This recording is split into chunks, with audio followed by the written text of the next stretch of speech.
I believe in our people. Our people are amazingly resilient.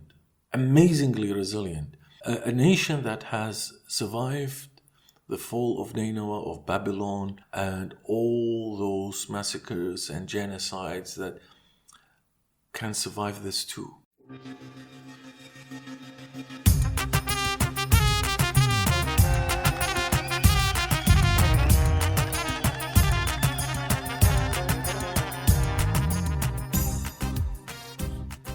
Hi everyone, it's Miriam Zia bringing you episode 160 all the way from Iraq.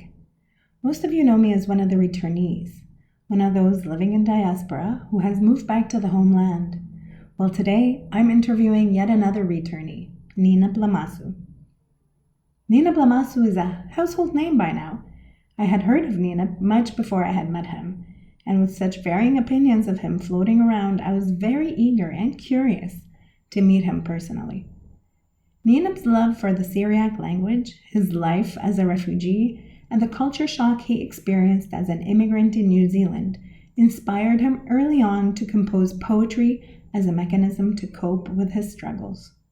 He then made the transition from poet to academic, completing a bachelor's in archaeology and cuneiform studies and a master's in Aramaic language studies, before embarking on a PhD path that he would later stray from, thus giving rise to the curious case of the missing manuscripts, and some controversy that left many perplexed and left Nineb feeling he was a victim of character assassination.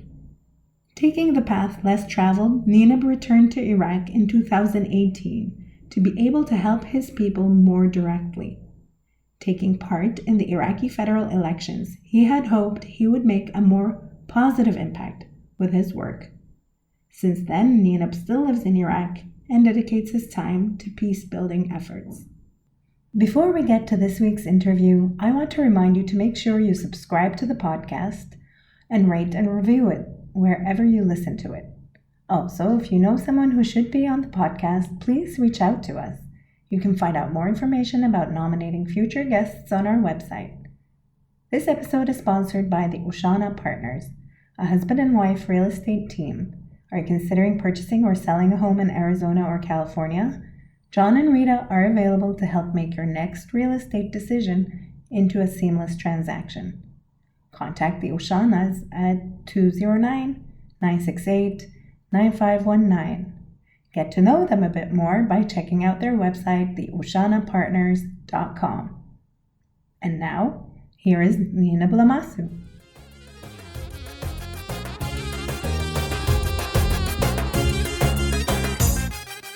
Nineb Lamassu, welcome to the Assyrian podcast.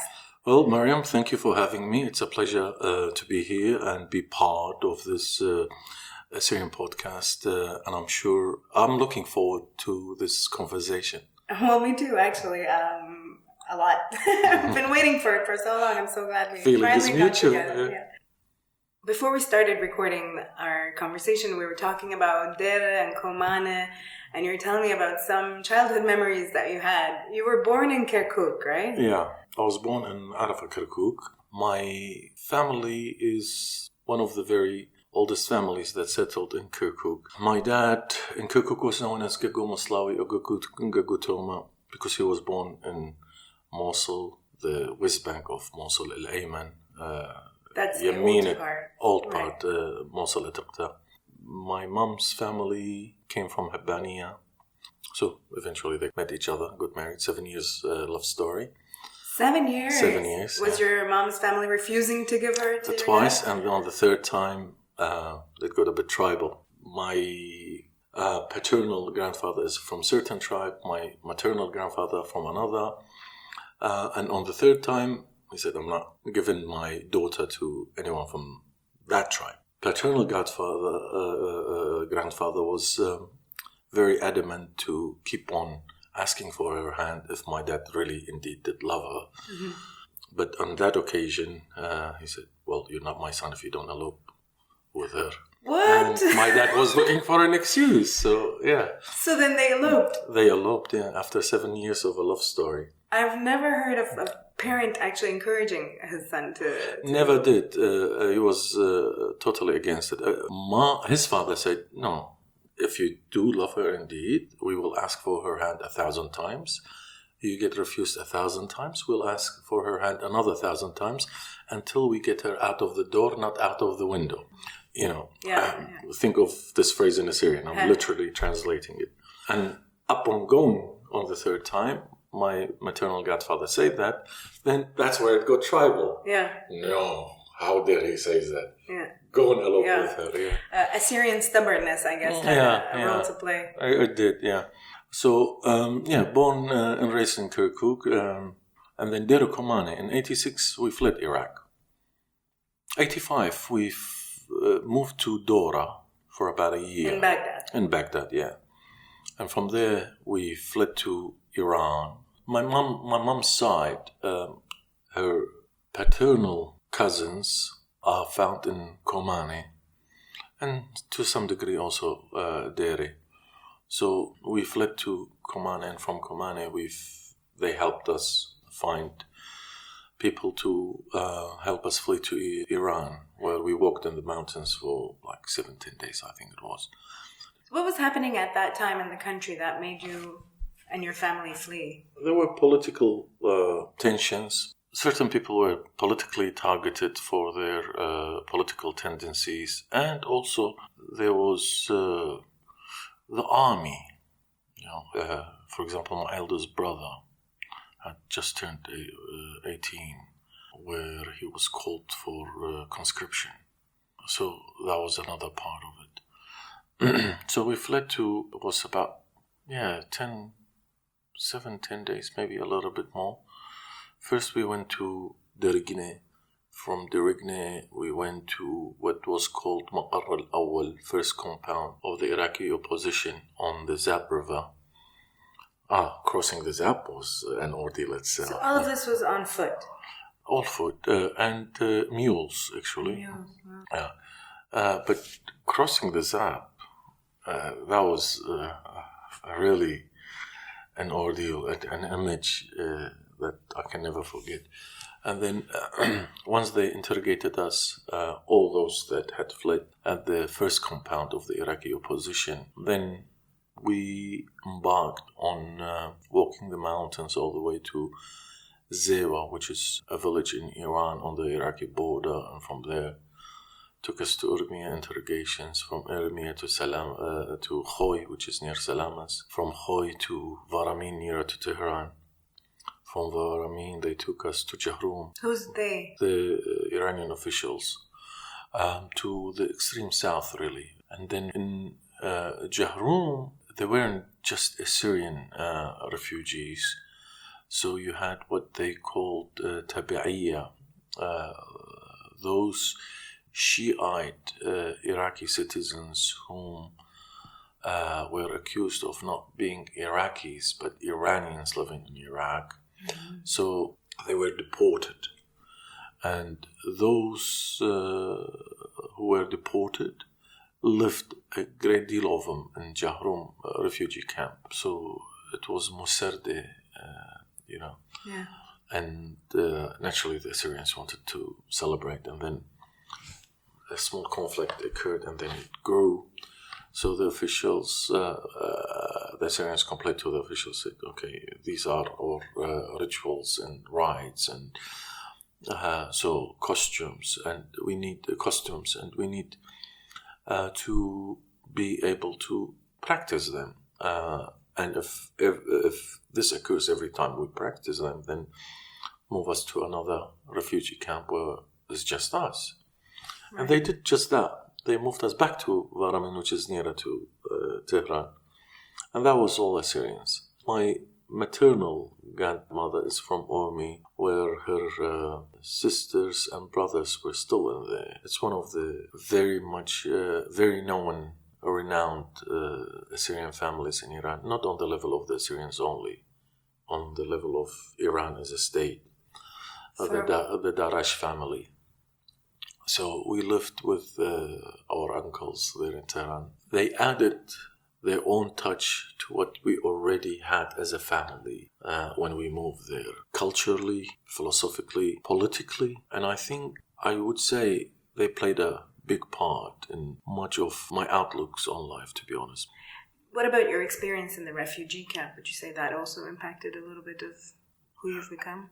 Huge. You see, there are certain facts. Some we can reconcile with, some we can't. There are, let's say, milestones, hallmarks throughout one's life. They all influence us. Some influence us positively, some impact us negatively. Those that impact you negatively, you need to self-reconcile with them in order to move forward. And once you reconcile with yourself and with these certain steps, milestones that generally are negative, you start seeing the positive in it. Mm. You know what I mean? So, but you can only do that when you are reconciled with yourself and with those moments. So, to be honest with you, me being here, me being a refugee, has a huge part in it. I know it because I'm reconciled with it. Mm-hmm. I think when you go through hardships, it makes you a true human being.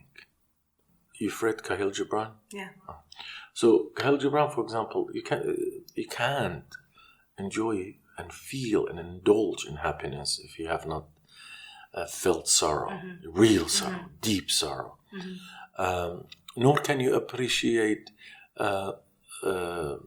happiness other way around. Mm-hmm. So now we treasure life because we've gone through certain points in our life where life could have gone in any second, and you saw life going in any second, and it could have been you in any second.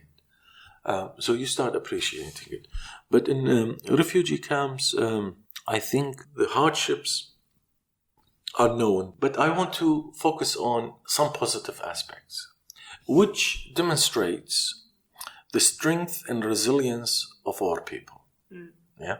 The reason I say I'm not going to talk about the negatives, because we relived it, even the generation that did not go through what we did and are born in the diaspora, they lived it at least through television, social media in 2014. Mm-hmm, mm-hmm. Yeah?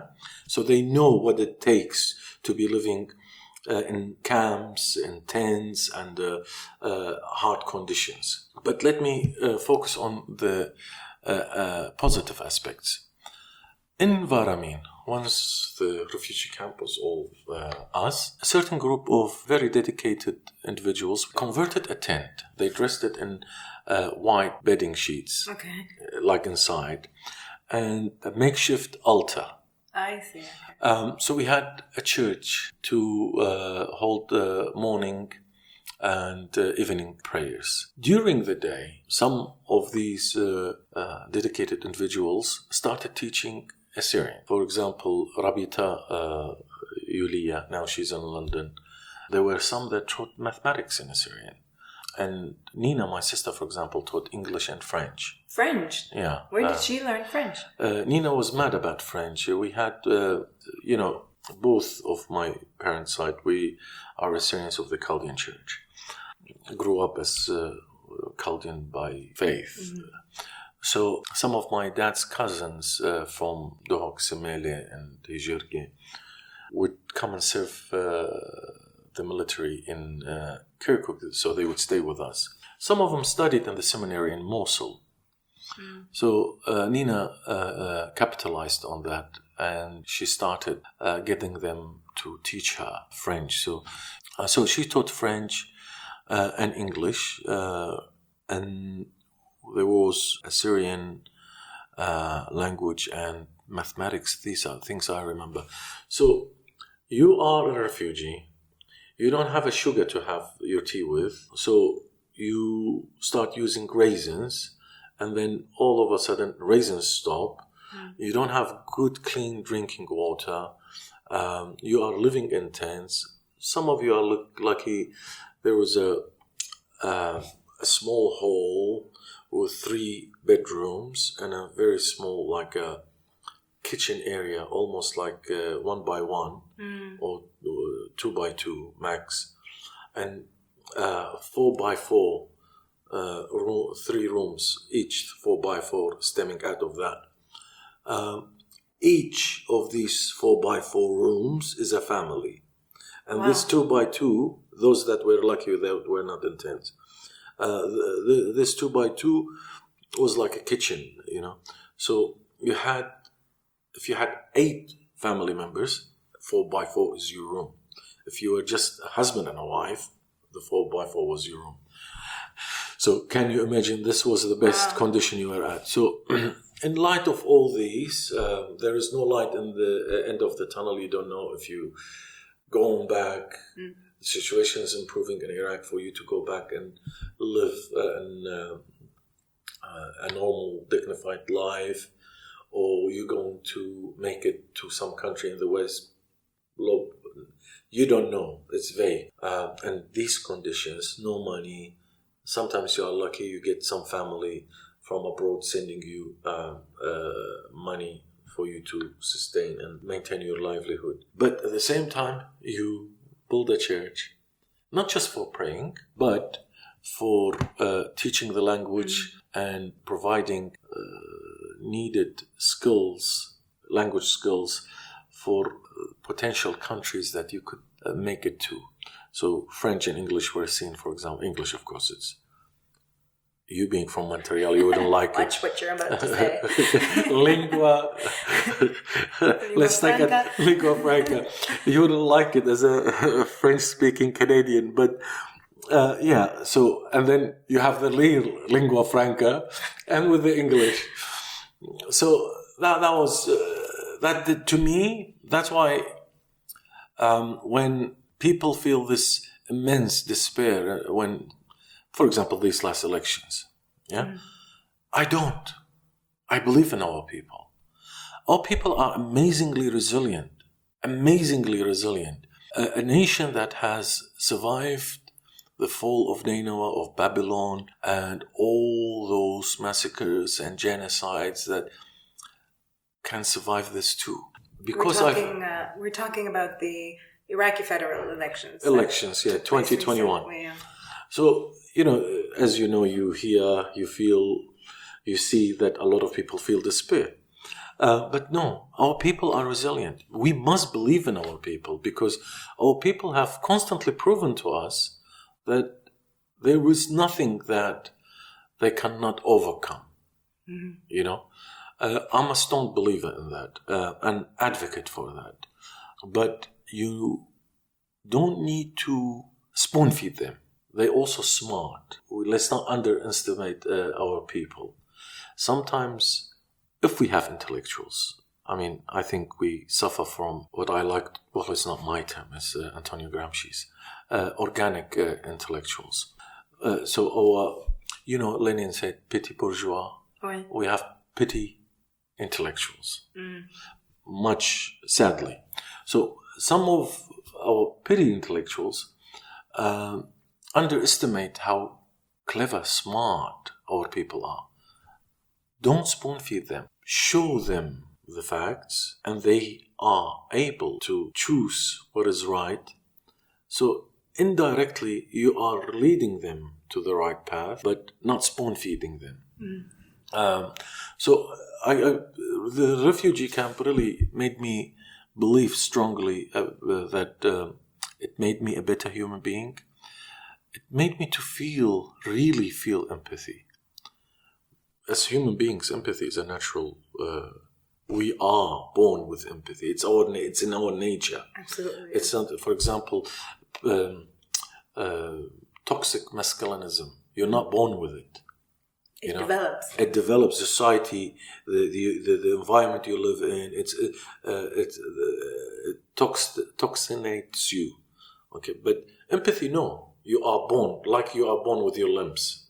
Yeah, but eventually some of us lose it. Just how we are fed toxic masculinism. We turn into toxic masculine individuals. So empathy, likewise, but the society, the environment strips you out of it. But when you go through these hardships, no, it becomes part and parcel of everything you do. And I think makes you a better human being. Also, it made me everything of I have done in my life as a hobby, as a career, as an academic aspiration or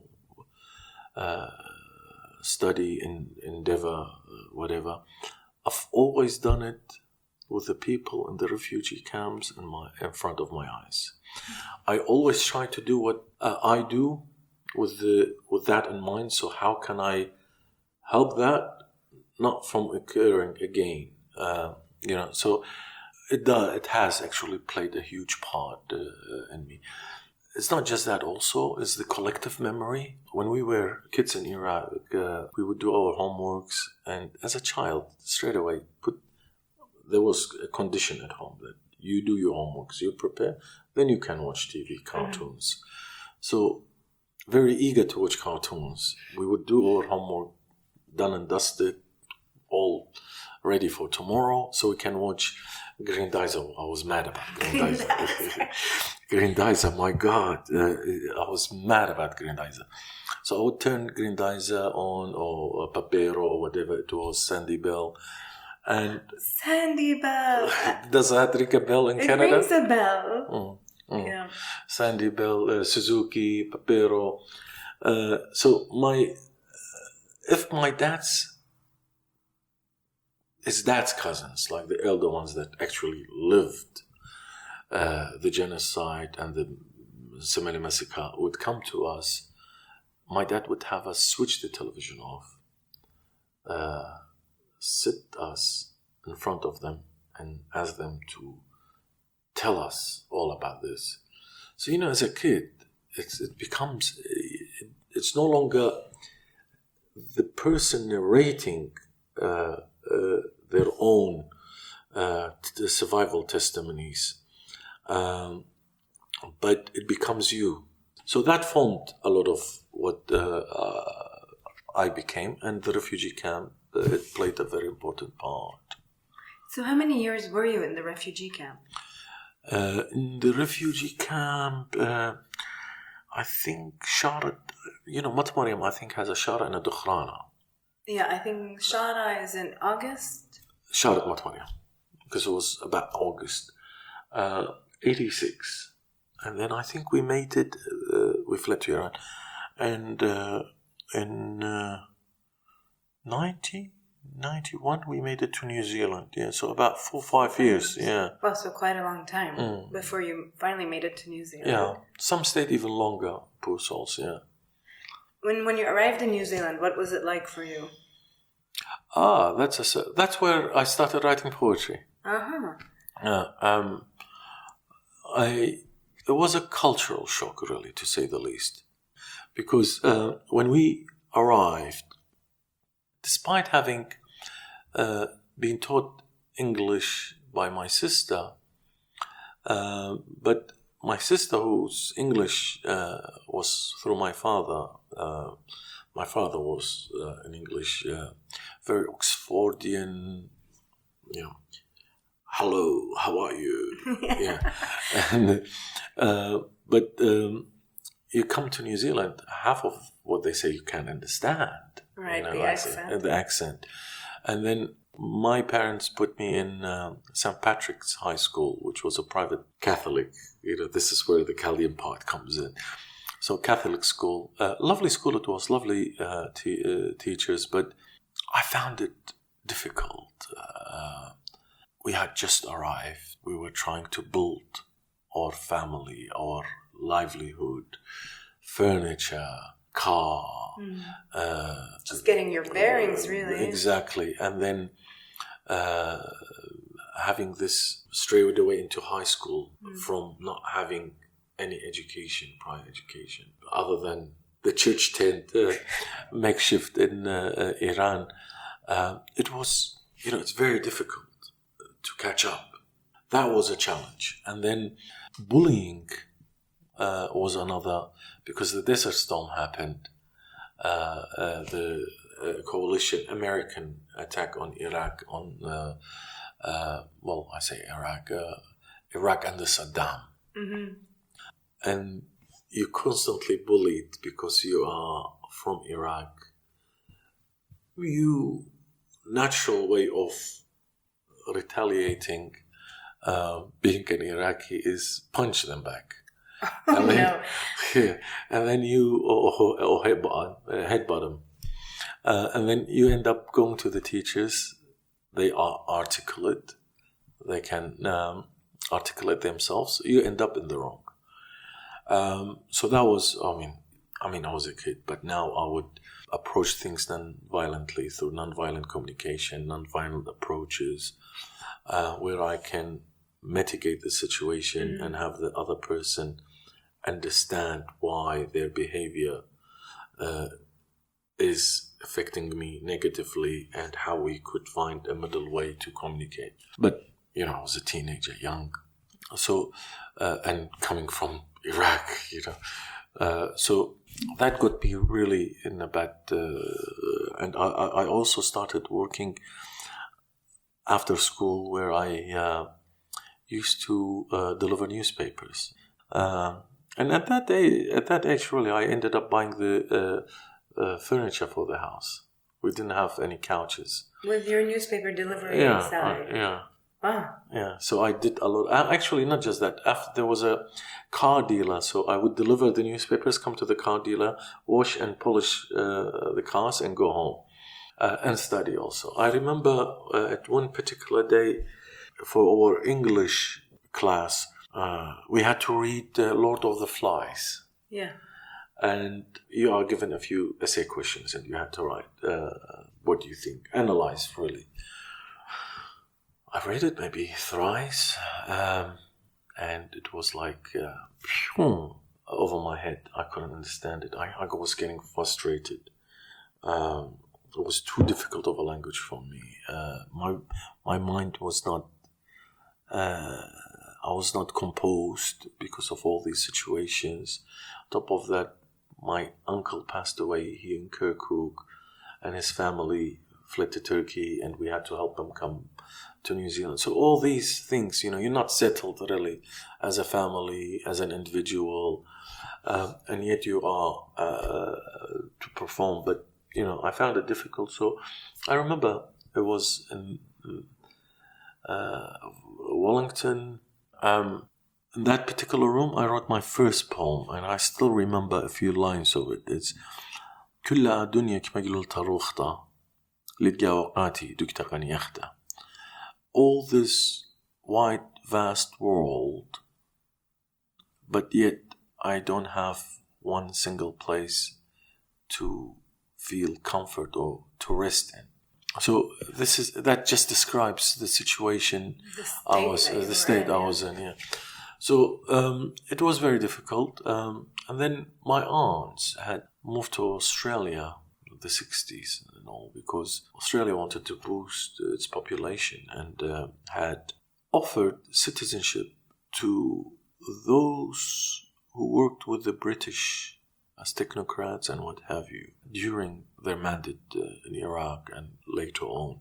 So my maternal grandfather had, so my two aunts went, but we all remained. My mom said, "What are we doing here? So let's wait for our citizenship. We don't know anyone here. We don't have any family here." So after 3 years, you get your Kiwi citizenship, and at that stage, not now, it's changed. You move to Australia for the first 6 months. You must rely on yourself if you find a job or not. And after the 6 months, you are treated like an Aussie. Luckily, all the family members, as soon as we arrived, we found jobs. And then we settled there and became naturalized. And I met my wife there. We married there and then moved to the UK. Were there a lot of Assyrian families in New Zealand when you arrived? There were about, I would say, a handful or maybe 10 families. They are considered the first wave of Assyrian arrivals. They arrived from Greece, and then it was us. A whole airplane full of Assyrians, really. We flew from Iran to Delhi, a few stops in India, and then to New Zealand. So we would have been, dare I say, 20, maybe 30 families. We were very few. But despite all that, during those 3 years, we did a lot. There was, I would like to say hello to a friend of mine, much older than I, Khamis. Together we opened up an Assyrian radio station, which was, I think, 15 minutes a month. 15 minutes a month? Oh, at that time it was like the whole world has become yours. Coming from refugee camps, and you have a radio. I still have a recording of one of the poems I had written. Khamis said, Nineb is nice recited. Khamis was a very good supporter and encouraged me. I was only very young. So you told us about how you started writing poetry. Going back to poetry again, can you tell us how your love for the language began? Yeah, you see, you do things subconsciously, but eventually you try to trace them back. A lot of what I do is connected to my father. My dad's uncle, Rabbi Shaul, in Kirkuk, Dad would always say, when we talk about language, he said, this is your uncle, he knows Lishana Atira. He's very good in Lishana Atira. And one time, my father took us to Numrud, which ISIS destroyed, you know that. Yeah. So, going through Numrud and having a look and all, there are cuneiform writings on the oil reliefs. So he said, this is our Ilali Shara Atiqa. I thought, oh, okay, I've heard this term before. This is our ancient language. I said, so Mom Shaul can read this, Uncle Shaul can read this. He said, no, this is even older than what he can read. So that created question marks since then. And then Rabbi Tayulia really had a very huge influence. She made me love language. When you love a teacher, you love the subject they teach also. Yeah. And I fell in love with language, and it was always in my mind. And I started practicing it, writing it, poetry. And then eventually I decided to go to Tor Abdin after we had been married for maybe 2 years, so a year and a half. It's just, I love language, and I wanted to go study the what we now know as Lishan Atiqa, the Assyrian dialect of Orhay Edessa, what you hear in church. So in Tor Abdin, Mor Gabriel Monastery, someone who I wanted to study under, we became colleagues and best friends, and produced a journal later on together. Can you imagine how I wanted to study under him? Now we are co-editing a journal together. So I wanted to go and spend about 6 months in the monastery because that was the only language spoken, not only taught, but you could not speak, but Lishana Atiqa in the monastery. And then we eventually moved to the UK and studied in SOAS. So language, that's how it started. I think that first question, Atiqa, Bush Atiqa, Awala, Awahe, Awa, what is it? And then if you tell me what are the essentials you cannot live without, I would say language. Not a day passes by that I don't... Can I say something? It won't be sounding rude. No, go ahead. Misunderstood. Please, listeners, don't misunderstand. Me and my language make love to each other. Well, that's an image, yeah. We really make love to each other. If the language does not make love to me and I to her, I'd feel that night something is missing, or that day is something missing. Often I might write something and erase it straight away because I'm not convinced with it, but I still have to write. Very dedicated to that. So would you consider yourself a full-time poet? It's what I take most pride in, yes. Full-time poet, I would love to be full-time poet. I would like to, my dream, certain villages in northern Iraq. Aqri, for example, right in Berwa, right on the Zab River, nice and quiet. You hear the Zab, and then you hear the birds, you hear the wind, the leaves on the trees. Have a nice fireplace and just read and write. That's my full-time poetry, being a poet. At the time, no, but is a poet that squeezes time in every day to write. And so it was your love for language and poetry that somehow inspired your studies in archaeology and cuneiform studies? Yeah. I applied as a mature age student and studied in the UK. I did my BA in Engineering and Studies, Archaeology and Cuneiform, and then my MA in MPhil in Cambridge, and then PhD, which I put on hold for... Actually, no, this last visit, Jeffrey and I had a very good talk about it, so I'm resuming it soon. So who's Jeffrey? Professor Jeffrey Khan is a Regius Professor, the leading professor and authority on modern Assyrian language at the University of Cambridge, the Old Oriental Faculty, now called FAMES, Faculty of African and Middle Eastern Studies, and one of the nicest person you can ever meet. He's I wouldn't say he is a father figure to me. So this leads us to a little... unpleasant question. we must address the elephant in the room. So bear with me. Elephant to you, a mouse for me. Oh, okay. So in May 2019, a controversial article was published entitled "Why Assyrians Must Demand Accountability to Protect Our History and Future: The Curious Case of Nineb Lamassu," in which you were basically being called out for a few things, namely abandoning your studies at Cambridge without communicating about it or deregistering or anything like that. And the second part was not returning the collection of works and materials that were lent by Yuval A. Baba and Sargon Bula's families. And I think everyone listening and everyone who read the article had some questions. Why was the research left incomplete? Where are the books? Why have they not been returned? Or have they been returned and we just don't know about it? And why has there been no explanation from you about what really happened? Can you read the title and ponder over it? Why Assyrians Must Demand Accountability to Protect Our History and Future. The Curious Case of Nineb Lamassu. Ponder over that, and ponder very well. It's trying to lead you somewhere.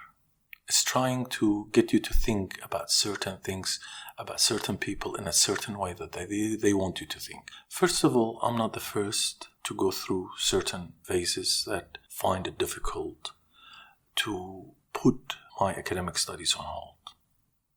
Absolutely. I'm not the first, nor am I going to be the last. I can relate. I myself put on hold my master's thesis for a while. Yeah. Remember I told you about organic intellectual? I aspire to be one, yes. I'm not ashamed to say it, but I can't say I am one, But I felt for someone who is perceived by people, I don't claim I am, but is perceived by a number of people, a good number of people, to be one of their intellectuals. I aspire to be an organic intellectual who knows what their role should be in society and should play that role irrespective of the consequences. So I really want to address the people, not the people as in our people, not the individuals behind this article, because it's more important to talk and converse with you people than others. But I am in touch with my people in Iraq through daily communications and through annual long period visits. Visit villages, towns, sit with all sort of people, and that made me feel, and I still believe it, and that's why I'm still here. If we don't do something, bring about a change, and not just any change, but a positive change, that's the end of us. We have to be realistic, Mariam. Mm-hmm. You know, when you're feeling ill, but you're not admitting it, you won't end up going to the doctor, the physician, and the physician would not prescribe the medication that will actually heal you. So the more we are in denial, the more we cannot find solutions. And I am fully convinced, just like I was then, that we need to do something. And I put my PhD on hold. Not many people would put their PhD on hold for such a reason. They might put it on hold for other reasons. But I put it on hold on the account of my family, my kids, my future, and wanted to come to Iraq and make a difference. I tried one of the avenues. It didn't work. But somehow I'm glad that avenue did not work out, because I am now doing what I'm doing on a larger scale and maybe more effective than if I was doing it through that avenue. I'm able to reach people from Fao to Zaho and advocate and make certain cases heard, which is much more effective in my mind now. But at that stage, that was the avenue that I thought I could do, make And a that change. was Politics, run for elections. What I do, a lot of what I do now is also politics. But politics is just not in the parliament. Much of what it is in there are no politicians in the Iraqi parliament. Nor Assyrians, nor other Assyrians. That's not politics. That is interest-based politics and personal-based politics or party-based politics. Interest. You see, there is a difference. Not people interests, individual, party. What would they call in Arabic muhasasa, for example, So that I ran for, and I put my study on hold. Now the books are an interesting thing. Well, I'm glad to tell you that the books were never meant to be kept by me for me. Mm-hmm. That was never the intention. But of course, if you read the article, no, it's the image portrayed. But I really appeal to you and others. You see, you're an academic also, right? Well, it depends what you call an academic. But you studied how to do for at least quantitative and qualitative research and designing research questions for field research. Okay. So you may be familiar with leading questions. Mm-hmm. Read the article. I dare you find a single question that is not a leading question. Read it carefully. Read it as an academic. Read it with why these people are writing this, not just what it is being said. Let's not exaggerate. Maybe you'll find one or two that are not leading question. But the article, it's designed to drive something and drive it somewhere. So the books. I had just arrived to the UK. We lived at one stage in South Ealing, where the Assyrian club is. I'm not in the Assyrian club, but can you imagine? No sleeping on the weekend. So I went to the library and I noticed there were certain sections that had books in Hindi and maybe Urdu also, maybe even Polish. So it occurred to me when in Australia, Fairfield Library has a section on Assyrian book section. And I thought, wow, in London, Ealing is considered the Fairfield of the Assyrians in London. Skokie, Chicago Skokie, So I thought, this is where we are most concentrated. I wrote to them, and then they said to me, no, because there are not enough of you, relatively speaking, as in Hindi speakers, Urdu speakers, or Polish speakers. That went, and whilst I was still in SOAS in London studying, I became very good friend with Jeffrey. Jeffrey really, I tell you really, and if you call Jeffrey now, I'm sure he will tell you the feeling is mutual. He looks at me as a son, and I look at him as a father. But this did not come easy. That developed through beautiful relationship. And sometimes that could be a problem, because you as a son expect more from your father than you expect from your supervisor. If your father was also your supervisor, you expect more, and your son likewise. So he would expect more from you as a son than he would do from another student. So we had this father-son relationship. So I wrote to him, and then he called me back about a week or two and said, "It's fine." I said, what was that? For us to have a collection in Cambridge of Assyrian books, and I didn't expect that. It was just someone dreaming, imagine you dream of becoming a superwoman, and then in a blink of an eye, I am superwoman. You don't expect. Well, what am I going to do? Superwoman. I didn't want to tell you earlier, but yeah. Well, only superwoman can interview Superman. Not very pompous, very humble of me, is it? Of us, actually. Yeah. So, now I thought, okay, what am I going to do now? It coincided when Assyrian Youth Federation of Sweden was very strong, very active, and had good amount of funding. A friend from a member of the Assyrian Youth Group in Sweden had to do his research in London, Cambridge archives. So he came to my, emailed a group of friends how we could support him in terms of expenses for him to conduct his research. I had very humble means, but I said what I could do, I could offer the accommodation, and whatever we eat, he can join us. Whatever we drink, he can join us. Our humble abode is Mi Casa to Casa. So Mi Casa to Casa happened. He stayed with us and conducted his research in Cambridge, British National Archives. And I spoke to that colleague and said, "This is what it is. But now what are we going to do? But you have the funds as Assyrian Federation. Youth Federation. Let's start something." And then eventually we started meeting, discussing. We established MARA. Okay, what is MARA? Modern Assyrian Research Archives. Okay. I've been active in the community since I was 11, 12. So I've seen a lot. Being grown organically, within the community, and active in everything from day one. You have developed a good understanding of how what your community needs are. What you don't need someone to tell you. You don't need to go and do an interview with someone to tell you these are my needs. You don't need KAI, key informant interviews.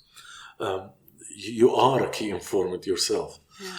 So from that experience, I didn't want it to be in a club or an Assyrian institution. My vision was to have it in an academic institution. So we worked towards that.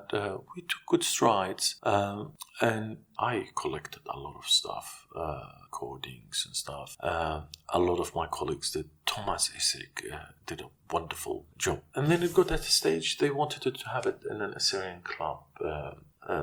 Jeffrey was very helpful. Everything that Mar asked, he provided. Secure server, everything to be catalogued on the Cambridge University server. They wanted it in the UL University Library. He managed to do that, but they said we need to access it. So we put it in the faculty library, where it's also a university academic library and accessible for non-students. So everything, but eventually they were not convinced. So I pulled out. I said, it doesn't have to be Cambridge. Let it be wherever it is, but an academic institution. You know why? I've seen it. It's happened too many times. Maybe some people listening to me have had a similar experience. We have a lovely committee for an Assyrian club. Let's call your house here now, right?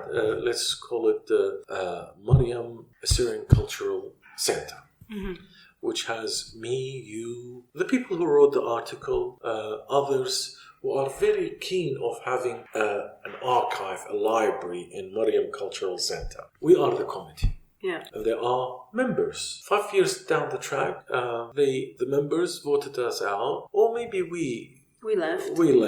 a new committee might come and say, you know what, instead of having these books here, let's expand the dance floor. So they will end up in somewhere in middle of nowhere of the club, not accessible, and eventually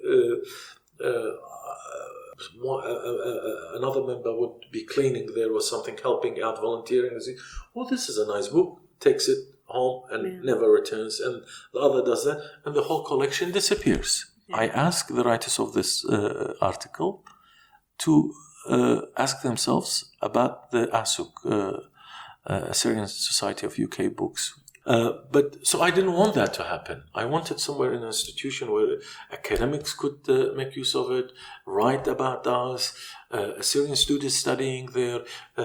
So I wasn't convinced, but I said whenever, So the books I collected. I communicated with the lovely family of the late Rabiul, who's an Assyrian legend indeed.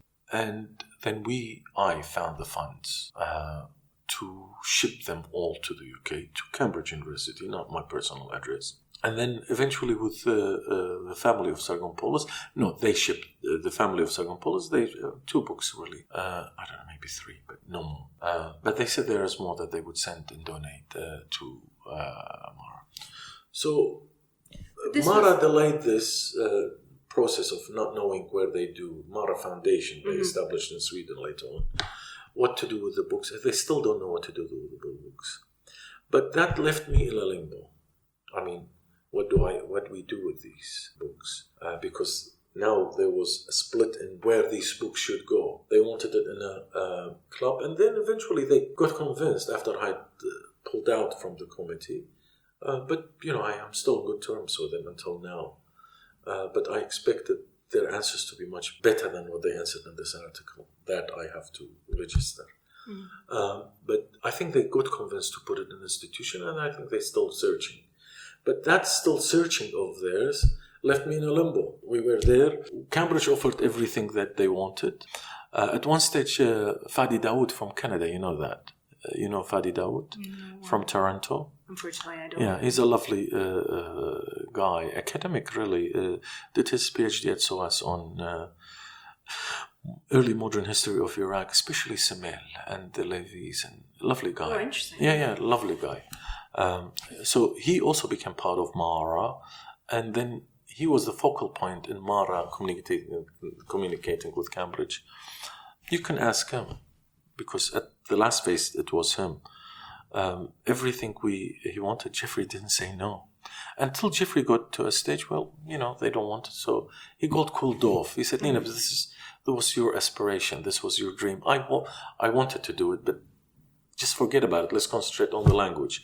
So what these people don't know, when my office was on the 3rd floor, I came to Iraq for research for Jeffrey, recording, documenting our dialects. So I used to come for 2-3 months, spent all that time. When I went back, there was a professor that had retired previously in that office. So he had some books there. So I came, no books, all taken. It gave me a heart attack. I'm responsible for these directly. Yeah. They don't, the families know Nineb. They don't know Mara. Yeah. Okay, so Sargonpolos' books had not yet arrived. This I'm talking about. The books I constantly bought and brought me, and from my private funds, would ship $150 to $200 worth of books to the UK so they can be part of Mara. Because here was a plethora of books being published, you know that. So these books that were still in boxes, and Rabiul Baba's books, and the professor's books who had retired, none. So I went to Tony, the custodian, and I said, were they yours? I thought they were all for the professors. They are at King's College now. His office, he's a fellow of King's College. Right. So they are at King's College. It took me weeks to manage to go and trace where, and then imagine going through the boxes, book by book, to pick up your books from his. Mm-hmm. Okay? So when it was in the basement, there were asbestos. So they were renovating because of asbestos. And I think... At King's College? No. This is when I brought them back, and then the office moved to the basement. So at the basement, they have converted them to the offices now. When I learned that, I spoke to Tony. I said, Tony, is there somewhere private we could put them while this is on? He said, no, it'll go there. And he showed me it could easily go astray with the rest. Right. So I felt responsible for that. I spoke to Jeffrey. He said, well, Tony, if he doesn't have a place at the moment. And in this state, rightly so, Jeffrey had cooled off of these books. And we had decided, okay, which institution Mara decides to choose, and then we'll send them to there. Mm-hmm. So they never chose. We were stuck, So what happened was I took them home. These are your responsibility. Anything small happens to them, then you are responsible. Mm-hmm. Other than responsibility, I treasure these books.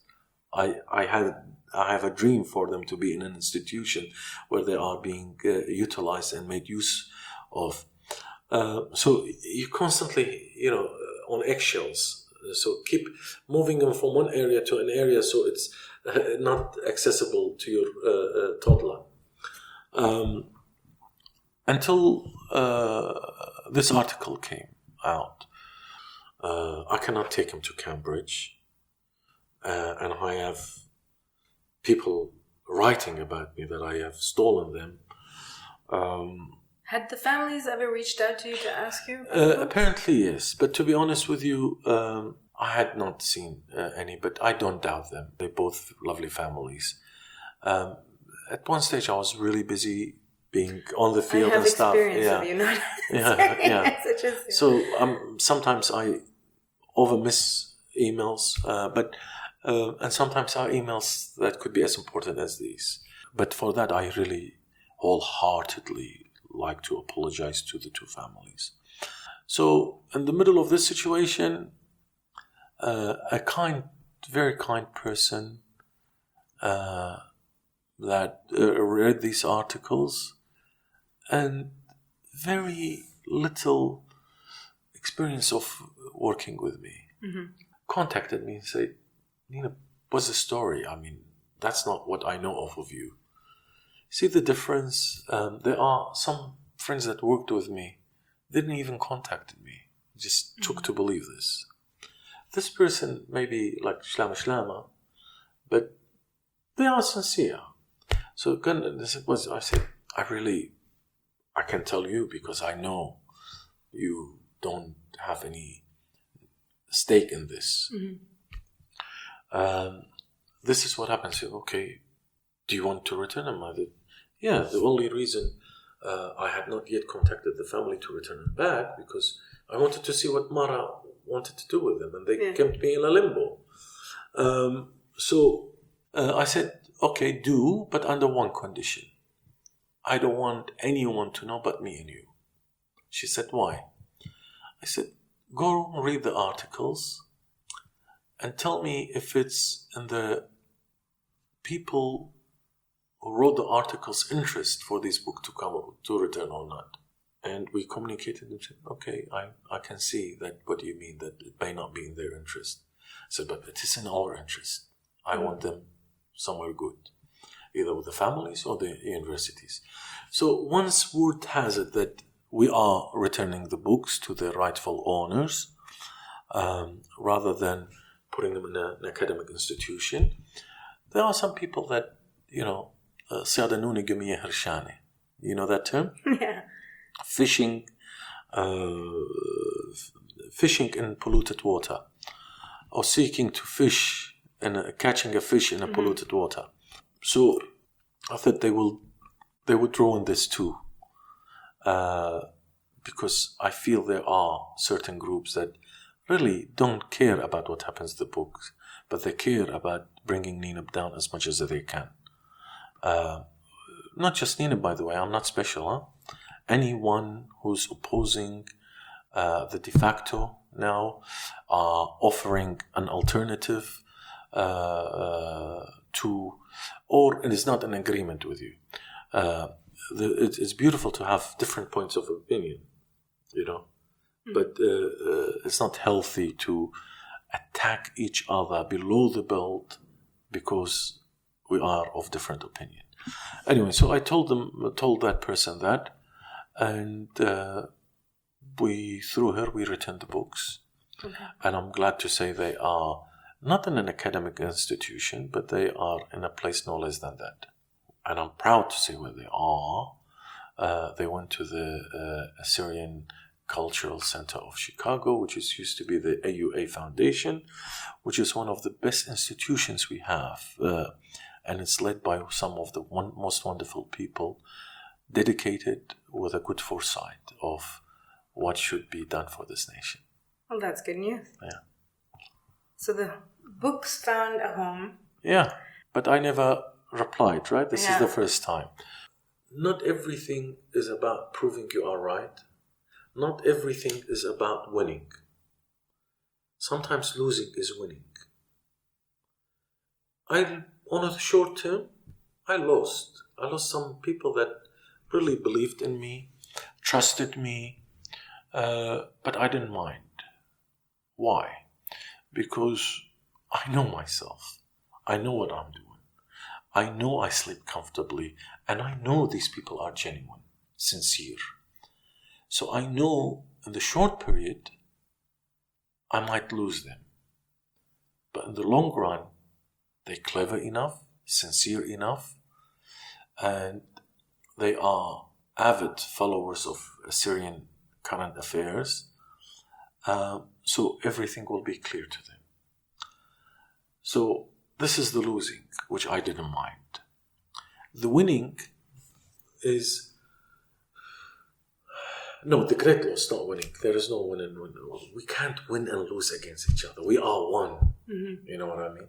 It's a shameful that we talk about that.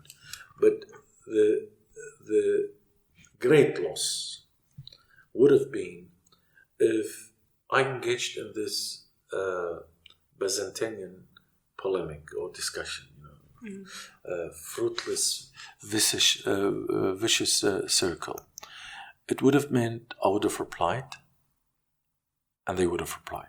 I would have replied, and they would have replied. I would have replied, and we would have been there, which it would have taken much of my energy.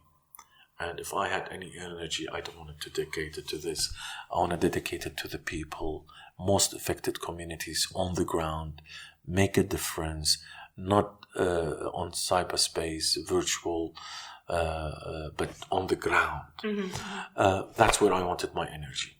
Second of all, our people have lost hope in their political parties, and then they have lost hope in what they see to be activists, intellectuals. Yeah, if they saw us engaged in this polemic, where their lands are being grabbed, where their very existence is being threatened, they say, okay, and if these are our activists and intellectuals, then what hope do we have? I am not for... I'm always for giving hope for our people, and not false hope. I like to give hope, but give hope where it should be. So I felt this would have caused more despair. كتر صورة بيه hope, they raise our hope and then they boof. Yeah. Our hopes, they bring our hopes down. I didn't want to play in that. Others want to, they are free to that, but my advice is, please don't, for the sake of these people. Whatever energy we have, okay, Nineb ما مدي أنا ويدا لا أطشي 8 مني غلطة هنا أوكي أطشي إخالة هردو سيلة إتلو خناشة قد بلاخنا درقل دايا أمتا أما شو لي غلطة لي برد فرقت من داني خرطة هالنينب بضايد أخي but it's not خطيت بمشي أعدد بخاية قناشة آدو آلهخ ليلة خطيته لتبغ زي مطهولين بخا كمالا من خبانت قالا قد آنا وآت us. You want it or not, they look up to us. Yeah. They look up to you. A young Assyrian woman that left Canada, come here working. I mean, can she do it in Canada? Why is she doing it here? Obviously, she has an objective. She wants to do something, make a difference, give a hope, give a positive missive to the people. So if they see us too, and this is and this, I find it sinful, to be honest. Sacrilegious for us to do that. Disappointing, certainly. So that was the reasons that I didn't answer. Because I felt they will entangle me and engage me in hearsay, useless polemic, and I didn't have energy for that. Nor did I have energy. I'm all energy. You can see me, and you've seen me elsewhere. Oh my God, I'm full of energy, but not for this. For positive stuff. And then because I have energy for positive stuff, I also want to carry that positiveness and instill it in the heart of our people. Give them hope. And I don't want to have any part that increases the despair of our people. That's not me. And these are I lost in a short term. Maybe some people still have that perception of me, but I sleep comfortably, and I'm sure they will see. I have a dream that they will see. They will see the truth. Yeah. So I have two questions for you. The first one being, would you do anything differently in hindsight now? Is there anything that you would do differently in this whole ordeal to change the outcome, or at least to have avoided some of the controversy that arose? No, I would have done everything that I have done, but I would have, the only thing was, I would have paid more attention to making sure that I am able to, but believe me, you know how many even now, the communication that I get, I'm inundated with it. Believe me, I'm not bragging. It's a curse. It's not a blessing. I know. I swear to God. No, I know. It's hard to get a hold of Nineb. They drove me crazy. Mariam, it's a curse. It's not because there are only 24 hours in a day, but no excuse. I should have been in greater communication with the lovely, blessed families of the late Rabiul Baba and Sargon Paulus. That, I regret. I wish I somehow had placed a mechanism where if I'm inundated with emails, these kind of single out where I can see them, I can answer them, being more, not wait for them to communicate, I communicate. Yeah, that I would have done differently. Anything else? No, there was no mistake in any of the others. I would still do it again. Okay. Question number 2. Do you think this article that came out was somehow linked to your elections campaign? Yes, and slightly deeper. There are people that are genuinely good, but they are genuinely misled. There are phantoms behind them. The person who you have complete belief and trust in could have issues with me. Okay. So you inherit these issues. Okay. The person that you have great trust and belief in, we might be very close on what we want for these people, but our perspective is different. So my political perspectives tend to be on certain area of the political spectrum. They might also be there, but more towards the middle, maybe. And there is a different of perceptions in there. These people that you have high hope and trust in never directly communicate and write. They have you writing. So I feel sorry for those individuals. They are wonderful, energetic people, and I wish they invest their energy elsewhere. But they are, to me, honestly, I really apologize to you if you're listening to me. I don't mean to disrespect you, but I think they are misled.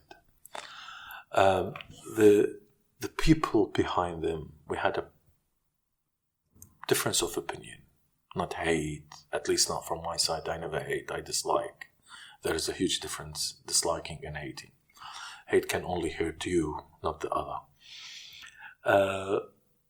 So it started from there, even from my campaign. During the campaign, I think the kind person who wrote this article misinterpreted.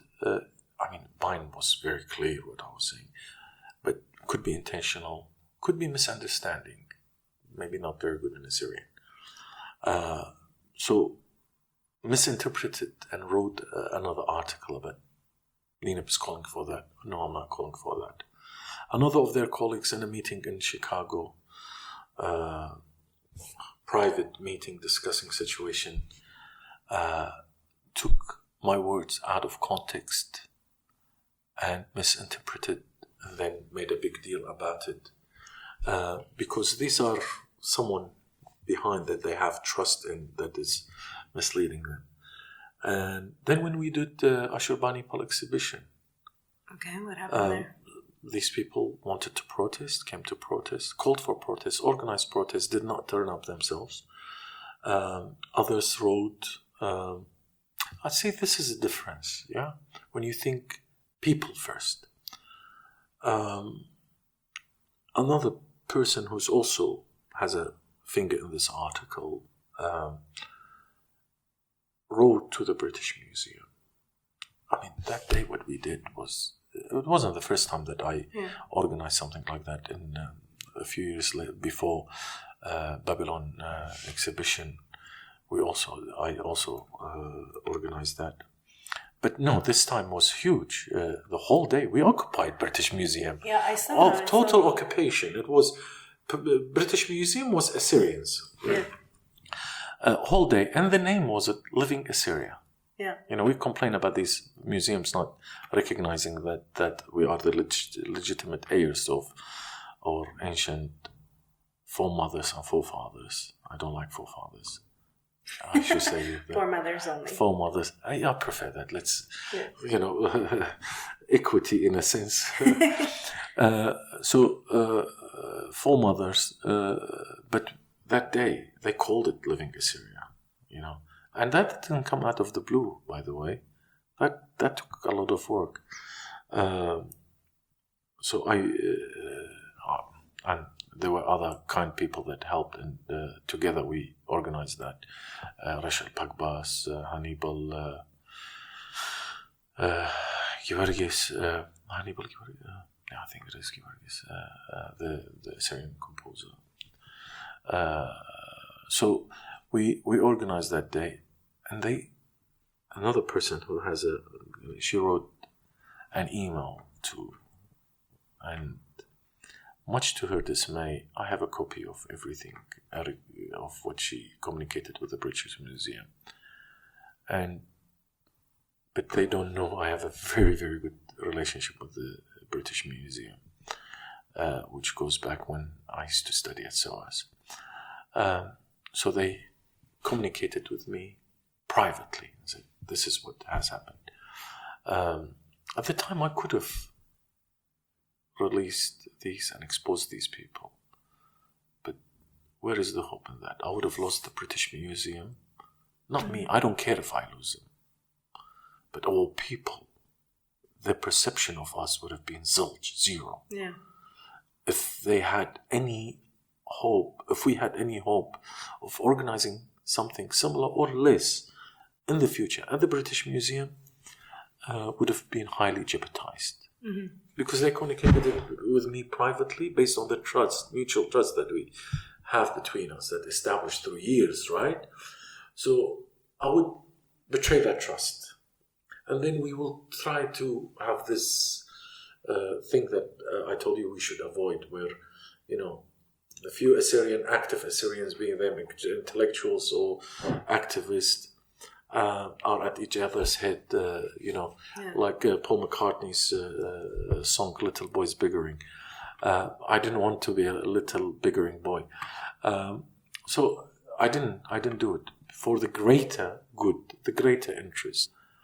So the question was, do you feel like these articles somehow jeopardized your campaign? Did they directly affect the result? No. These were after the campaign. What did not jeopardize my campaign? I believe my campaign was effective. I'll tell you now. I believe it was effective, but what jeopardized the whole process and affected the whole election and the quota was such articles, such character assassinations, little boys bickering, Nineb is gay. So what if I am gay? Mm-hmm. If I was gay, I would take pride I am. I didn't choose to be gay. Yeah. If I was gay, right? Nineb,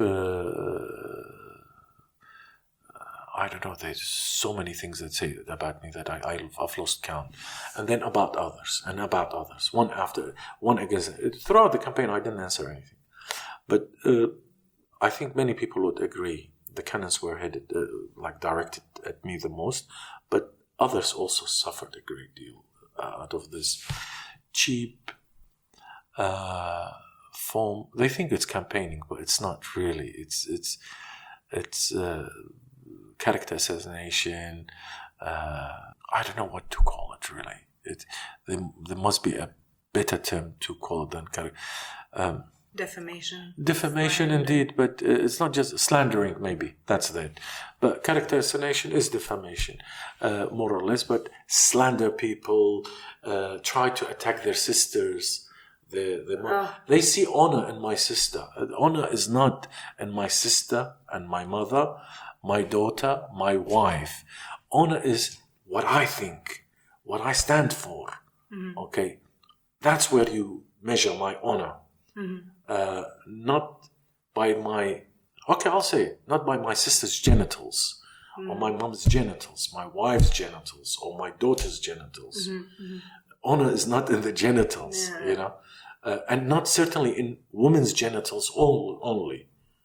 Men have genitals too. If it's honor in the genitals, what about men's genitals? Please don't cut this. I think this is important for all people to hear. Dear listeners, you heard him. Yeah. So honor is what I think, what I stand for. These approaches, this put our people off. Chicago, forget Nineb. You know how many people went in Chicago, Sukoki, Ninewit, Galuta? Okay. Not even 500 voted, participated. Right. You see, they don't see that. I do. Right. Okay. I'm not thinking we have agreed you're Superwoman, I'm Superman. Yeah. But not because we are what we are, Superwoman and Superman. But others also see that. People see that. Yeah. People just lost hope. Yeah. They participated in that. And they should review themselves. Go back and self-assess their actions. And I do on every day. I'm not perfect. Every day in the morning, when I'm having a shower, brushing my lovely bald hair.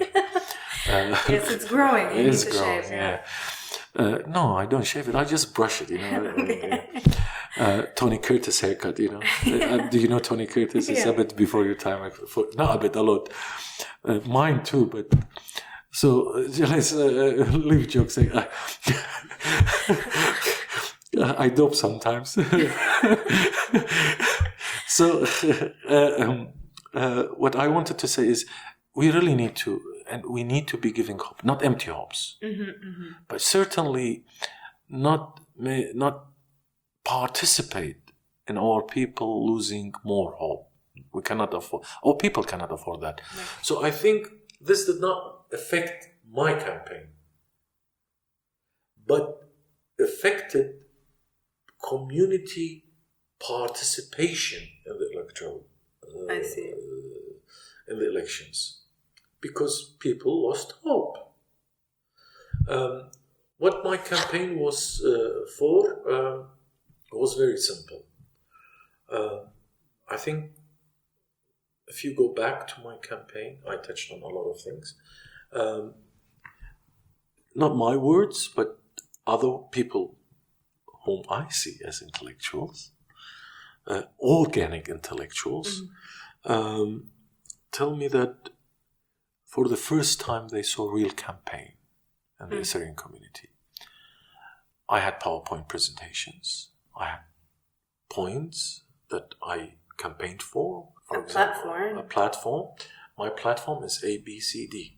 A, why, what, how. B, why, how. So, they were smart targets. You know what smart target is? So, they were smart targets, and based on good understanding, fathoming the context. A context that is blended with the diaspora perspective, which I have, because I lived in the diaspora, and homeland perspective, because I was in great connection with the homeland through my many visits and daily communication. And of course following up what's happening. Not only, when I say homeland, not just our community. Connection with the people of Iraq, other than Assyrians. Focus on people, huh? The people, not officials, politicians. Right. So if you ask me to abbreviate what your platform was, I would say change, not any change, but positive change. But what? What kind of change? Change in politicians that have been active, they campaigned alongside the dinosaurs for Stone Age, and still are in the arena. Surely we have, not me, count Nineb out. But this nation surely has other politicians, other capable politicians. I meet young Assyrian men and women every day, this is a bit politically incorrect. The Russians have a word for envy called white envy, where it's positive. You don't have that negative aspect. I like the term, but I don't like white envy. Why white? That's racist. Right. But let's say positive envy. That I positive envy them. Really amazing. Any of them is a successful project for a politician. So surely that this nation that has produced Agha Patros, produced Mar Binyamin, Toma Odo, Gasha Polus Bedaru, Na'um Fa'iq, Ashur Yusuf, Yohanan Dalabani, surely they played on Aturaya, surely Shamiram, Rabbi Taketi Isho, surely it can produce others. So change in politicians that have been in decision-making positions since early 90s until now, and let's measure the outcomes of their presence in decision-making positions. We won't see much. So a change in that. Okay. A change of how we approach our case. I'm a strong believer in bottom-up, not top-down.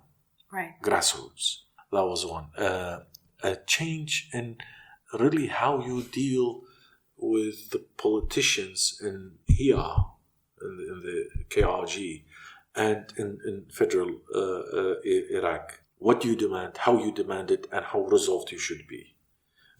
What things you can negotiate on, what things are not negotiable. Right. And how do you communicate these non-negotiable to the politicians? These non-negotiables, do you achieve them just with the politicians of the other, not your own, or there are other tactics? that we could learn from other oppressed nations, India, East Timor, even America, South Africa. There are so many examples. So this is what, for example, it was taken out of context of one of my campaigns. I said, okay, some might say they justify their current party-based, personal-based, interest-based policies and on, the armed struggle period, the revolutionary days are over now. It's politics, but who say politics cannot be revolutionary? You don't to be a revolutionary and to have a revolutionary policies. Politics does not mean you necessarily just have to carry a gun and go on the mountains and join the armed struggle. You could be a revolutionary politician in the parliament with revolutionary policies.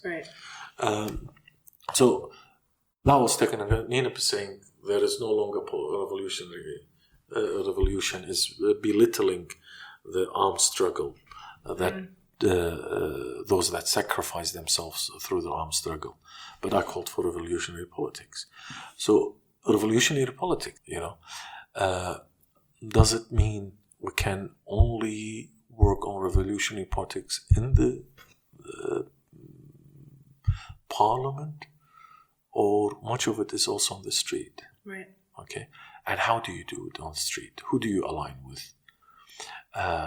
Do I go and align with Maliki when the Iraqi public, forget Assyrians, our Assyrians directly were affected by this, when Iraqi public sees it outright that it was Maliki that sold these governorates to Daesh. Okay, so how do I align with myself with that? Or should I align myself with the pulses of change on the street? And how do I do that? These were things that I wanted for. And still is the way forward, to be honest. And this is what they should understand. Our people understand it. Our claimed politicians, petty intellectuals. Petit intellectuel. Yeah, petit intellectuel, oui. Parle français, no. Okay, I speak lingua franca, not French, sorry. Going back to that. So this is what they want to understand. They need to understand, Mariam. And that's where we can move forward. This is where you will have non-Assyrians advocating for Assyrians. And it's achievable. Yeah. Really, really achievable. It's not a dream. But even if it was, everything starts from a dream. Absolutely. Let's have not one person, but a group of Assyrians standing on in Mutanabi streets. They think we have a dream, and then that being resonated by non-Assyrians. How beautiful is that? It's achievable, huh? It's achievable, and it's beautiful. And that's the way forward. That's the only way forward. Not in the parliament. Even if you were in the parliament, but five seats. What can you vote? So if not, you. Yes, exactly. That brings me to This brings me to another question. You were calling for boycott of the elections this year. Yeah. Why was that? For knowing my context, for reading, because I am in touch. I'm constantly in one government. Every day, from south to north, in touch with the activists, the local authorities. On some projects, we also work with the Prime Minister's office, so I know what the government is thinking, what the public, the people are thinking, and knowing this, I warned them and I said, "It's not yours. Your participation will endorse what they will do to you in this election. It's not yours. You don't have a quota. Right. You have a quota under your name, but it's not yours. You open the path for this by getting help from KDP at one stage, and then KDP learned it and said, why am I... KDP being? Party. Kurdish Kurdish Democratic Party. They learned it, and then you started opening the window to PUK. Right. Their opposition, Yekati, in Suli, Sulaimania. And then others in the south, but why open the window? We can get through the door wide open. Right. So this election was pretty clear. In the last election, there were fears, but we thought we have the power, we can stand. Right. And mobilize our people, and somehow bring it back to its core. But this bickering, little boys bickering, shattered that dream, of course. But for this election, it was clear. Right. You can't. So, any participation is an endorsement of the qazukh that they would give to us. Okay? So, I don't want to endorse that. And I don't think our people should endorse that. So, we lost our political parties, even if I'm in disagreement with many of them. But they remain our political parties that were conceived within the womb of this nation and given birth by a pure womb of this nation, not conceived illegitimately. Mm-hmm. Okay? So despite our disagreements, they remain, legitimate, not illegitimate. But of course, their policies are leaves much to be desired. So they did not lose simply because, the votes came from outside the Assyrian people community. That's a huge part of it. But the other part, which they are trying to overshadow, is our people did not vote. Their cadres did not vote, because they no longer believed in them and in the system. Okay? So we read this. And now what can they say? What would they say? They tried, but let them go and argue it in court. They can't. You endorsed it. Your participation was an endorsement of it. Imagine if no legitimately conceived Assyrian political party ran for this quota. You know what message that would have sent? Yeah, what you said? We don't believe in this. Yeah. Okay? See, when you believe in revolutionary politics, then you can practice your politics in parliament or outside the parliament. But once you let go of your revolutionary roots, then you see the light only in the parliament. And in the parliament, the light you see is your seat, not the aspirations of the nation. Okay? So when it becomes that, then you would run at any cost, because your objective has become this empty seat that you want to warm your bottom with. Unfortunately, that's the case. But I think, again, there is no despairing here. Our people are phoenixes. They can rise from these ashes. They have risen from great ashes. But it's time to self-reflect as people, as political parties, as petit bourgeois. How do you pronounce it? Petit bourgeois. Petit bourgeois, as organic intellectuals, as aspiring activists, as aspiring intellectuals, as thinkers, as normal, as farmer, as daily worker. We all need to self-reflect. Only through the self-reflection we will see that we see a rise from this fall. Yeah. Yeah. We are many feel that we are in a pit. I think if you are on the peak of the mountain, how are you going to go up even further? Right. Yeah. We are at the bottom of the valley now, but that's an opportunity for us to sit down and plan how we get to the peak. Yeah. Yeah. We're in the peak. Where else can we go? You know. So there is an opportunity in this, and I think there are many options for us to get back where we should get the train on track, and I think we can. Really, I believe really we can.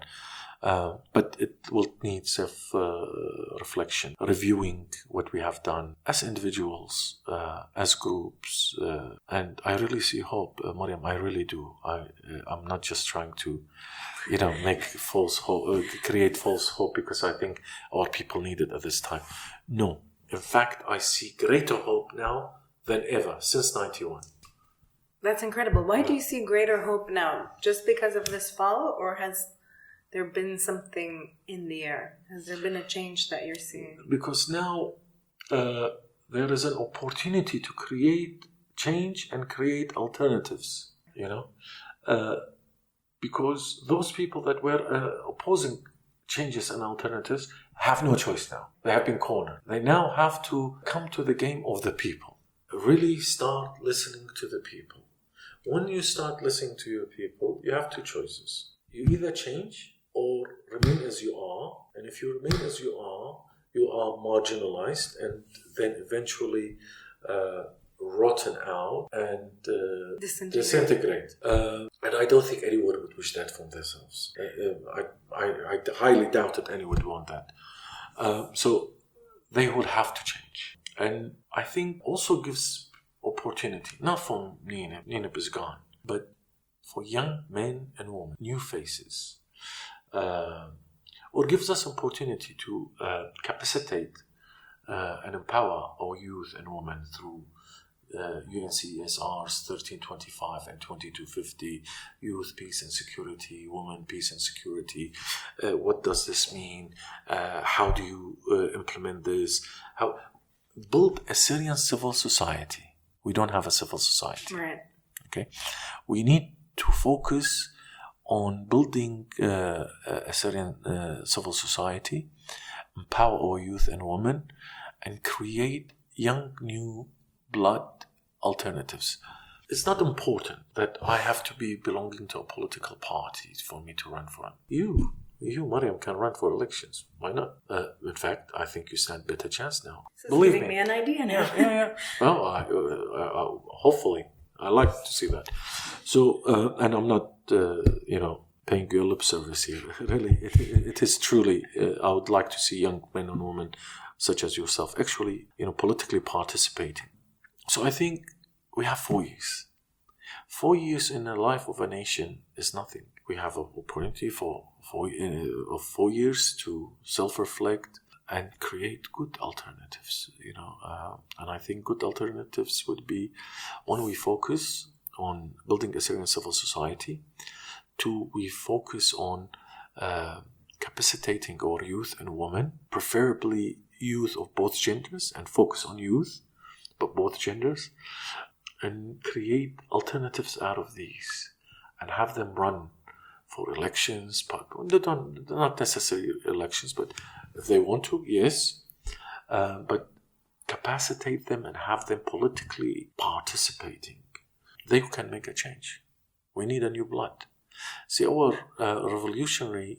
parties which had revolutionary inceptions were by young blood. We need young blood now. Currently, it's stagnated. It's currently stagnated. Nineb, there's some projects that you've worked on that I'd really love to talk about with you. One of them being, and you mentioned it earlier, recording dialect. So what was your objective there? Well, I was working on archaeology and cuneiform, and then Jeffrey Rousseau said, it's like a father figure for me. Well, no, is a father figure for me. Said, Nineb, why are you going on the ancient past? What you have is endangered. It's your language. So instead of digging past and studying it, preserve what is about to be lost. So it made sense to me, and then I started studying, and through that we worked on documenting dialects and transcribing, translating, working on analyzing their grammar. But in Iraq, I spent years recording the narratives and the grammar. It's beautiful, and sometimes very funny too. Can I mention an anecdote? Yeah, of course. It's my dad's cousin from Semele. So I recorded him, and he realized it's taking hours. So I said, "Can I go today?" And we record. I said, "Okay, tomorrow." He said, "Okay." I said, "What time?" He said, "Anytime you want." I said, "Okay, 9 a.m." And he said, "You can't say no to me."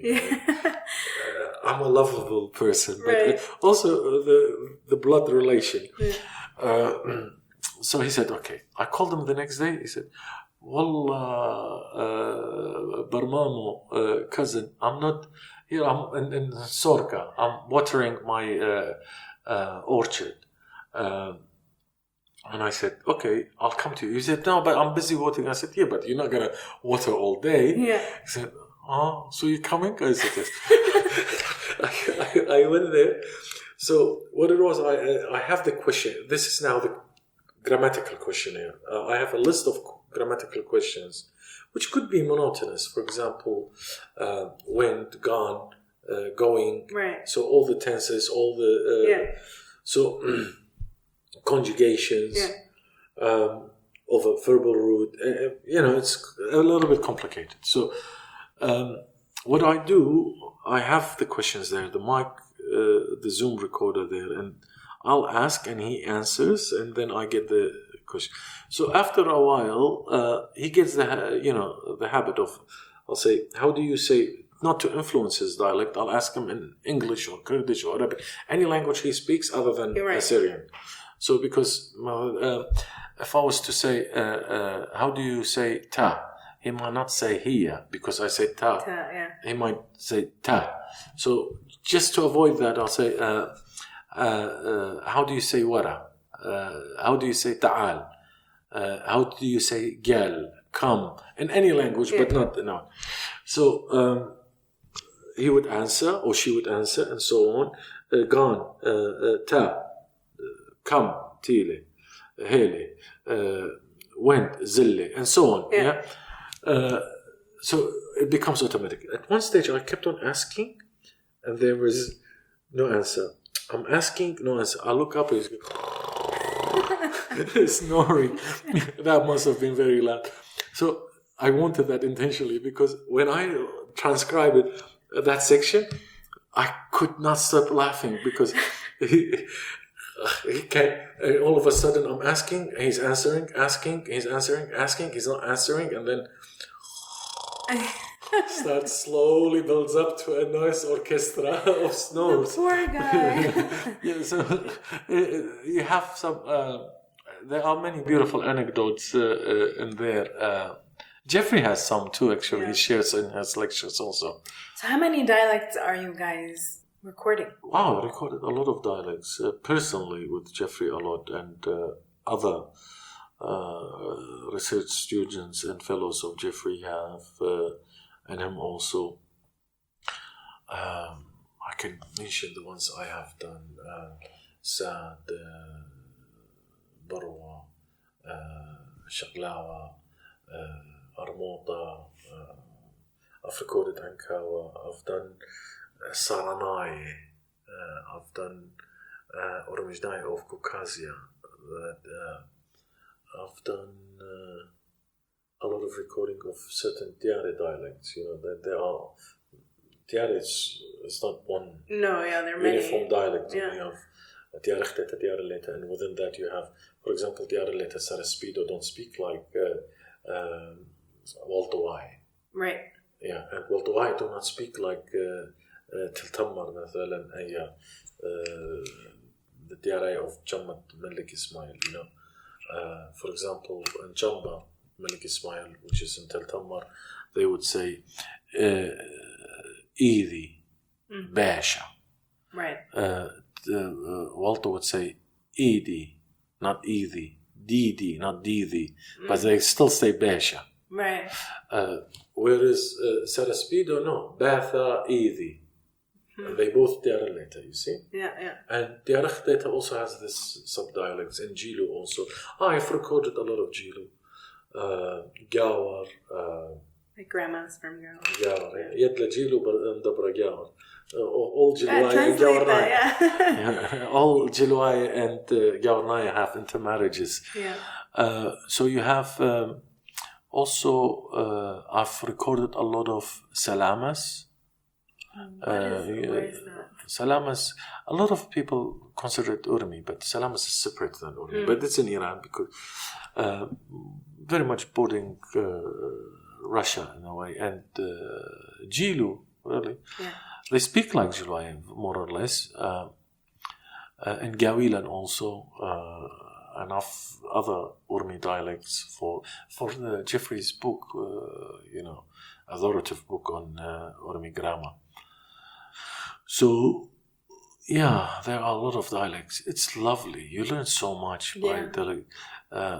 It's not just language you learn, but also because in the narrative, you ask them, you need them to talk.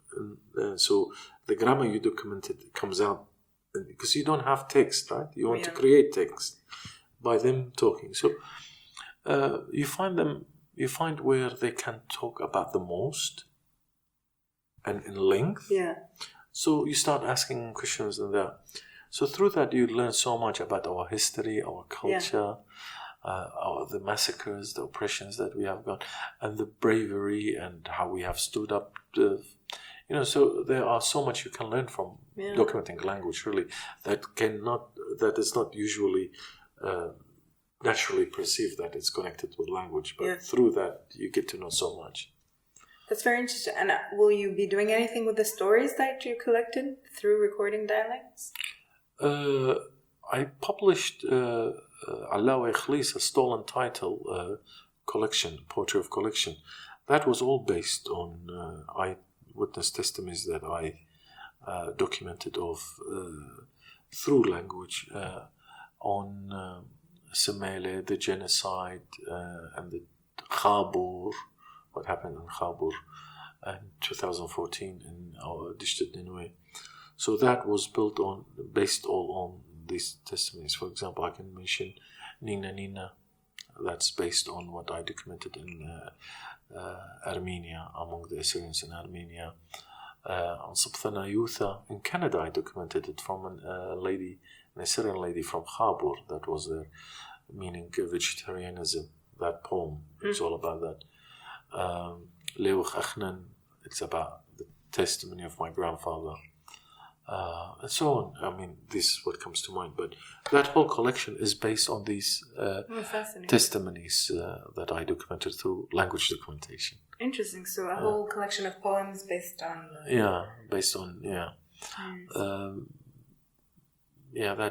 that's how I made use out of it.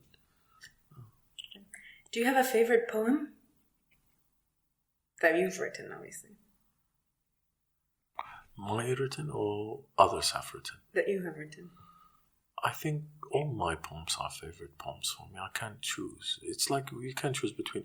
It's very cliche, right? It's very cliche. So cliche. It's saying it out, hearing it out loud. It came as a cliche, but really it's true. Okay, but I think maybe. But I can tell you favorite poem of others. Okay, sure, let's do that. I can mention two. Urkhel, Shakir Sifo. Urkhel, Bathar, Urkhel. That poem. Now, goosebumps still now. But Shakir Sifo gives you goosebumps. The second poem is a poem that Hormuz Andurius wrote. Hormuz Andurius was arrested in the 80s among the martyrs, Yosip Ibn Yohanna, and tortured along with them. He has a poem about, the poem is called Gullash Qurrazi. Bullet, take my secrets away with you. It's about the martyrdom of Sada Sheba or Sada Jamil that passed. They were martyred in Hijrki, a village where my father's cousins live. He wrote about the bravery of how they fought and they were martyred, and Sada Sheba, how he, using the last bullet he had, suicided so they can take him, torture him, and take words out of him. Wow. So that's where Gulla Shqur Razi. Wow. So bullet, oh bullet, take my secrets away with you. That poem is amazing. Actually, I feel a lot of Hormuz in his poems because they are sincere. I feel sincerity in what he writes. So is Shakasir. Shakasir was from another world, really. He should have a statue somewhere recognizing his great literary works. And from the past, I would say I like very much Rabi Jan al-Khas, especially his collection of poems called Mushkhat al-Taride, poetry of the exiled. Shlimut Salamas, Burkhat Dimma, Burkhat Dimma, Sapar Dimma, Burkhat Dimma, I think, yeah. A journey of blood on a path of tears, or vice versa. So, yeah, but going back to mine, yeah, I think I can now place it. Which one is it? Ta'a. Can you? Which is our house number in Arafah, Kirkuk. Yeah, it's a poem I wrote after the first time I came back to Iraq and visited our home. And through that I touch on my father, my childhood. Yeah, I think that would be it. Are those tears I see in your eyes right now, remembering that poem?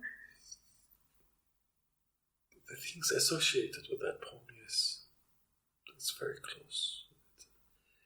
I say to you, reconcile, and tears are good. Sometimes during the campaign, for example, I was ridiculed for crying, but we are human. You cry when you feel. You act when you feel.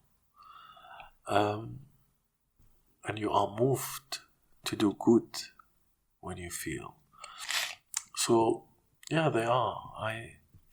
There are certain things that you can never forget.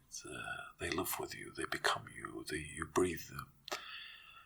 I remembered all these things that it was very hard for me to go back and see that house, trace my footsteps. Yeah, I think that would be it. Why did you have to ask that question? I knew this was coming. Yeah, why did you? I never thought about what would be my favorite poem until you asked.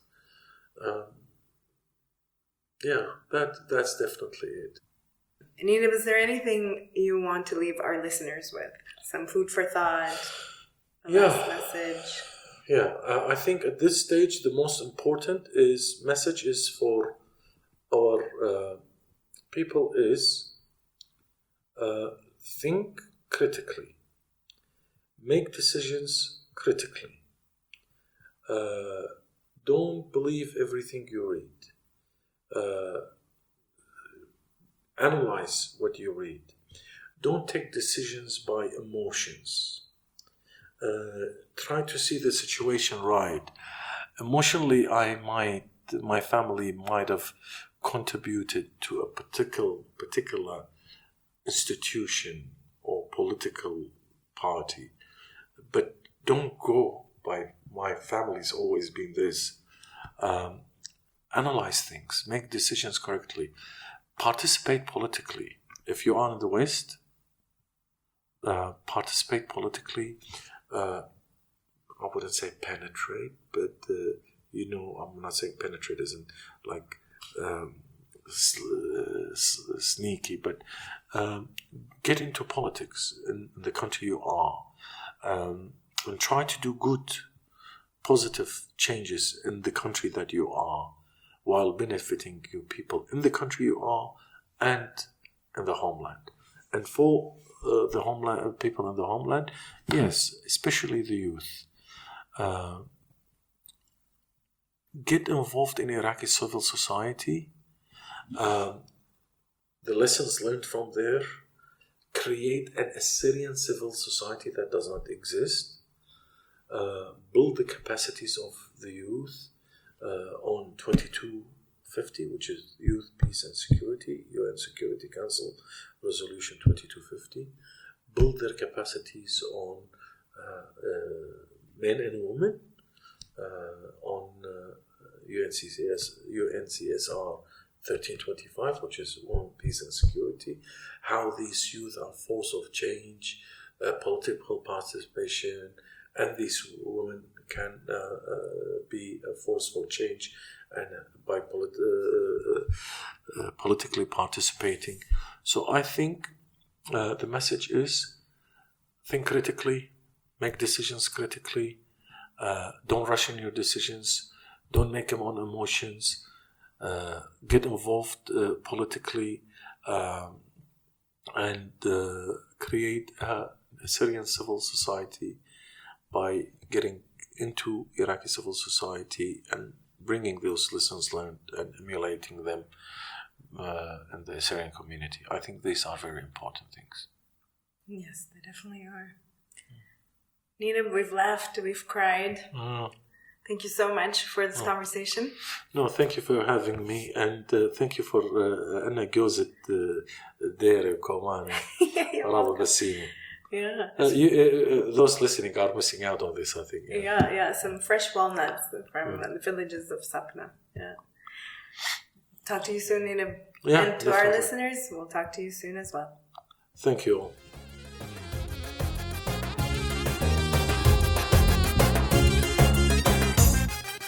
Thanks for tuning in to the Assyrian podcast. I hope you enjoyed this episode. This was my last one for this year, but I hope to be back in the new year with more stories from the homeland. In the meantime, be well.